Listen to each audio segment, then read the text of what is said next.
बिस्मिल्लाहिर्रहमानिर्रहीम। Lesson number 4 को अगर आप 2 मिनट में सीखना चाहते हैं तो इस वीडियो को पूरा देखें। तो चलिए स्टार्ट करते हैं। अलिफ से पहले ज़बर हो तो अलिफ मद होता है,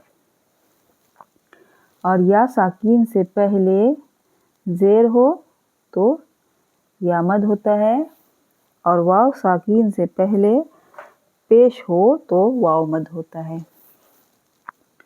जैसे एग्जाम्पल के साथ यहाँ समझने की कोशिश करेंगे। जैसे बा अलिफ ज़बर, बा अलिफ और ज़बर, बा 2 सेकंड खींचा जाएगा। उसी तरह बा या साकीन और ज़ेर, बी, तो इसको भी 2 सेकंड खींचा जाएगा।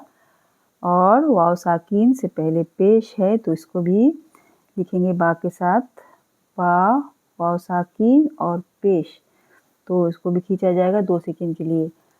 बा बी बू। और इसके बाद हमने सीखा बा खड़ा ज़बर, बा खड़ा ज़ेर, बा उल्टा पेश।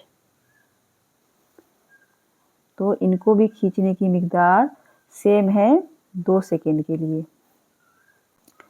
जितना अलिफ मद्दा को खींचते हैं उतना ही खड़ा ज़बर को खींचते हैं, जितना या मद्दा को खींचते हैं उतना ही खड़ा ज़ेर को भी खींचते हैं, और जितना वाव मद्दा को खींचते हैं उतना उल्टा पेश को खींचते हैं। तो पढ़ेंगे बा बा बी बी बू बू। उम्मीद है आप लोगों को लेसन नंबर 4 कंप्लीट समझ आ गया है। हुरूफ़ मद्दा और खड़ा ज़बर, खड़ा ज़ेर और उल्टा पेश।